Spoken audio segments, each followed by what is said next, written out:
या महाराष्ट्र राज्याचे लाडके उपमुख्यमंत्री, राष्ट्रवादी काँग्रेस पक्षाचे राष्ट्रीय अध्यक्ष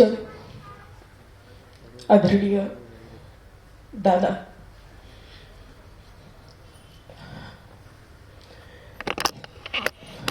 ते आपल्यातून गेले असं सुद्धा उच्चारायला प्रचंड त्रास होतो.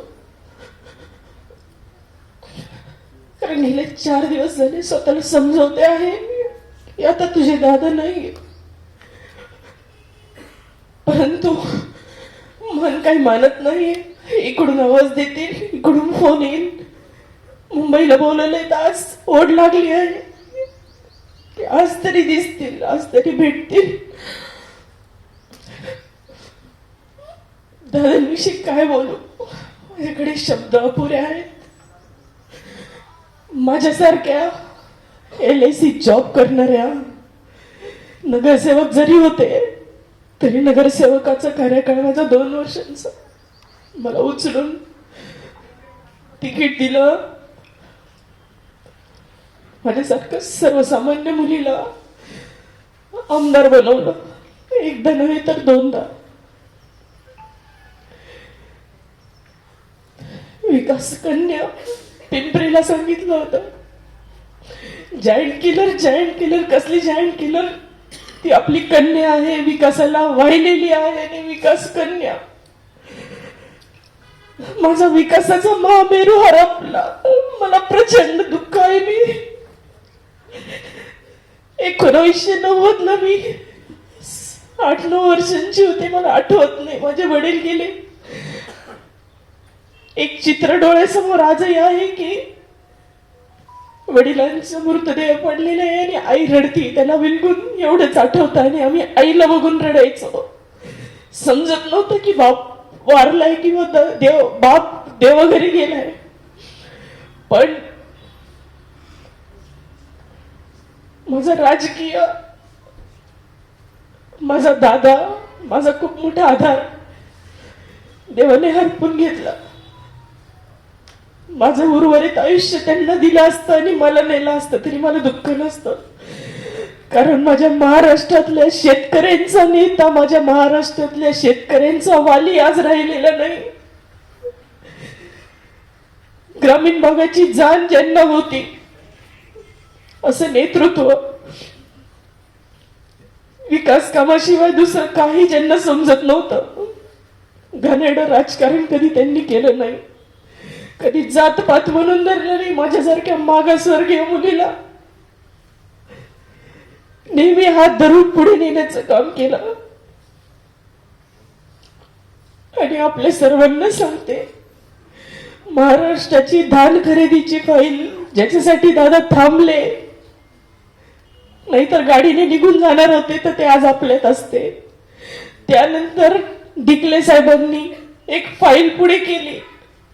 शेवटची सही माझ्या मतदारसंघातल्या सिद्धपिंपरी गावाच्या स्मशानभूमीला 1 कोटी रुपये देऊन गेले. दादा शेवटचं काम माझ्यासाठी केलं. कसं विसरणार मी त्यांना आणि कसे अश्रू थांबणार. आज पवार कुटुंबाला आमच्या सर्वांची, आमदारांची गरज आहे. आणि आपल्या सर्वांची परवानगी घेऊन मुंबईला जाते आहे. काय घडामोडी घडता आहे काही समजत नाहीये, परंतु बोलवणं आलेलं आहे, पक्षाचा आदेश आहे, जायचं आहे. आम्ही पवार कुटुंबाच्या सोबत कायम राहू. आपण सर्वही त्यांच्या सोबत राहाल अशी अपेक्षा आहे. आज दादांच्या उत्तराधिकारी त्यांच्या पत्नी सुनेत्रा वहिनी पवार, आम्ही असं बातम्यांमधून ऐकतो आहे की आज त्यांचा शपथविधी आहे. आम्ही कालच मागणी केलेली होती की दादांचा उत्तराधिकारी म्हणून वहिनींना या राज्य शासनाच्या कारभारामध्ये सामावून घ्यावं, जेणेकरून त्यांची, दादांची उणीव ही कमी भासेल.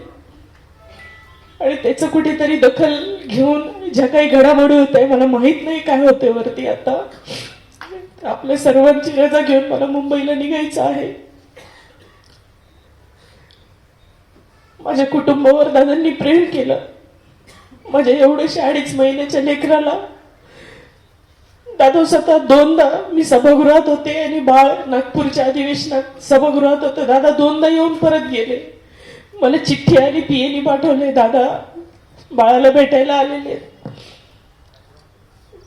मी धावत धावत हिरकणी कक्षात गेले आणि शेजारीच दादांचं कॅबिन होतं. दादांना निरोप दिला की ताई आलेले आहेत. दादा परत आले. तिसऱ्यांदा माझ्यासाठी परत कॅबिनला आले. माझ्या बाळाला हातात घेतलं.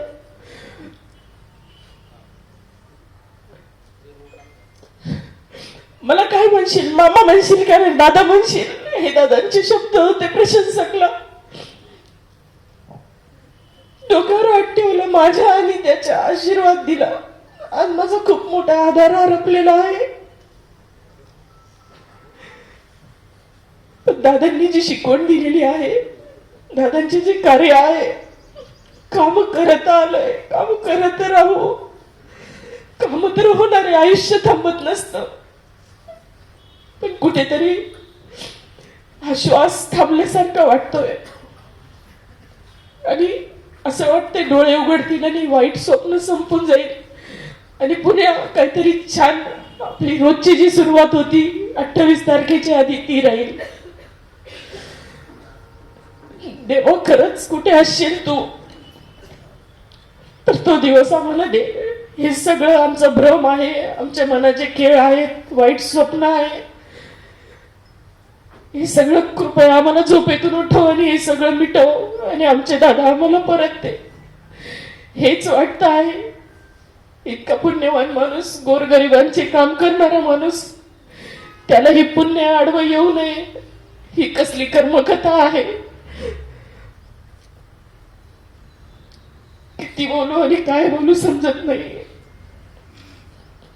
परंतु दादा, तुमची बहीण, तुमची छोटी बहीण, रक्ताचं जरी नातं नव्हतं आपल्या दोघांमध्ये,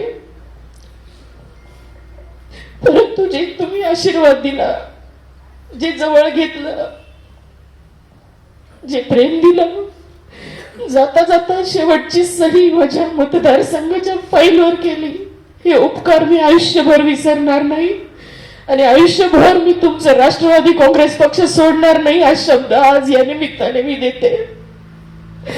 माझ्या दादांना भावपूर्ण श्रद्धांजली.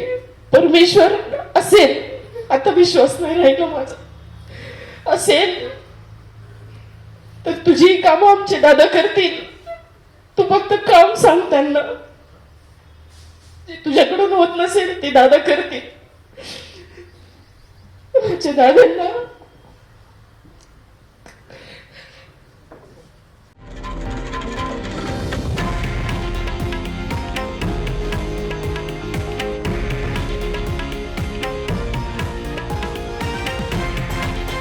हे आहे देशातील नंबर 1 न्यूज नेटवर्क आणि आपण पाहत आहात TV9 मराठी, एकमेव.